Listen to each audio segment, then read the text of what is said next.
اللہ اللہ اللہ۔ قرآن شروع ہوتا ہے الف لام میم ذالک الکتاب لا ریب فیہ ھدی للمتقین۔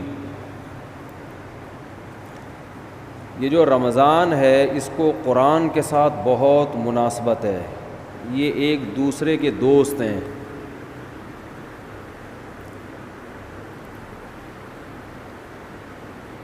اسلام کے زندہ ہونے کی، اسلام کے برحق ہونے کی علامتوں میں سے ایک بہت بڑی علامت رمضان کا مہینہ ہے۔ کوئی بھی جھوٹی دعوت، کوئی بھی جھوٹا مذہب 1400 سال گزرنے کے بعد بھی اتنا زندہ اور اتنا ایکٹیو نہیں ہو سکتا جتنا اسلام ہے۔ پوری دنیا میں ایک ہلچل مچ جاتی ہے، پوری دنیا میں مسجدیں بھر جاتی ہیں، لوگ سحری اور افطاری کے انتظامات شروع کر دیتے ہیں،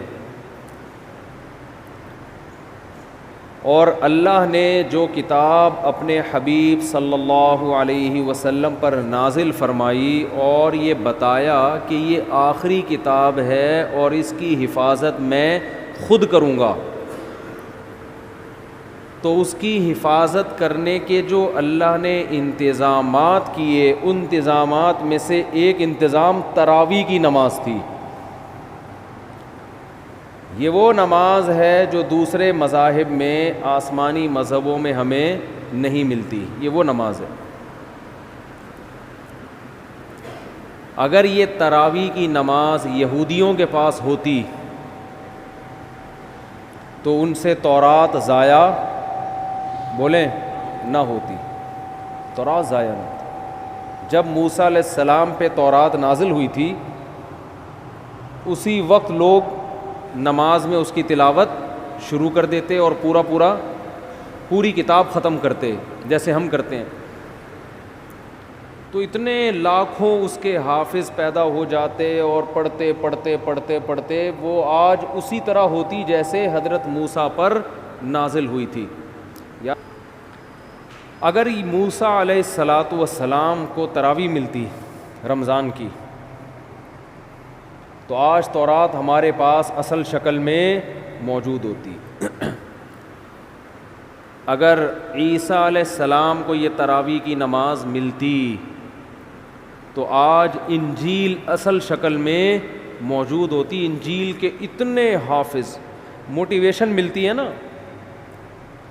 والدین جب اپنے بچوں کو دیکھتے ہیں کہ ہمارا بچہ نماز میں امامت کر رہا ہے اور الحمد سے لے کے والناس تک پورا قرآن سناتا ہے، تو ان کا ظرف بڑا ہو جاتا ہے، دل بڑا ہو جاتا ہے۔ دوسرے والدین بھی سوچتے ہیں کہ ہم نے بھی اپنے بچوں کو حفظ کرانا، اس سے موٹیویشن ملتی ہے۔ اتنی موٹیویشن ملی کہ لاکھوں کروڑوں حافظ پیدا ہو گئے، ورنہ لوگ سب اپنے طور پہ قرآن پڑھتے، بہت ہی نیک لوگ حفظ کر لیتے، باقی لوگ کیوں حفظ کرتے بھائی؟ وہ کہتے کیا ضرورت ہے۔ مجھے اپنا بچپن یاد ہے، میں جب حافظوں کو تراویح میں پورا قرآن پڑھتے ہوئے دیکھتا تھا نماز میں، میرا بہت دل چاہتا تھا کہ کاش اللہ مجھے بھی یہ صلاحیت دے کہ میں بھی الحمد سے لے کے والناس تک مصلی پہ کھڑا ہو کر پورا قرآن پڑھوں۔ ایک دل میں جذبہ ہر سال جذبہ پیدا ہوتا تھا۔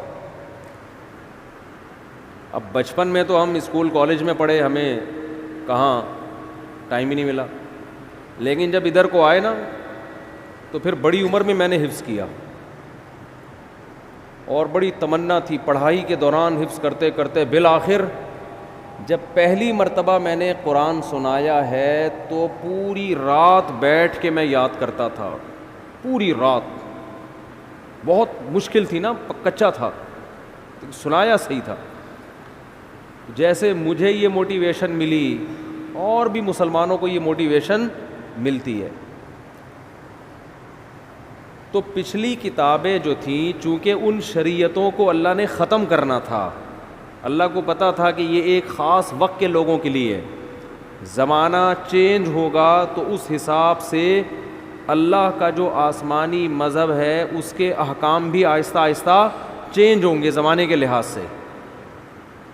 تو اس لیے اللہ کے علم میں یہ بات تھی کہ ایک آخری پیغمبر کو میں بھیجوں گا محمد صلی اللہ علیہ وسلم, اور انہیں جو شریعت دوں گا وہ قیامت تک کے لیے قابل قبول ہوگی. ایسی شریعت ہوگی, وہ ہمیشہ, وہ ہر دور میں ہر جگہ پہ چلے گی. وہ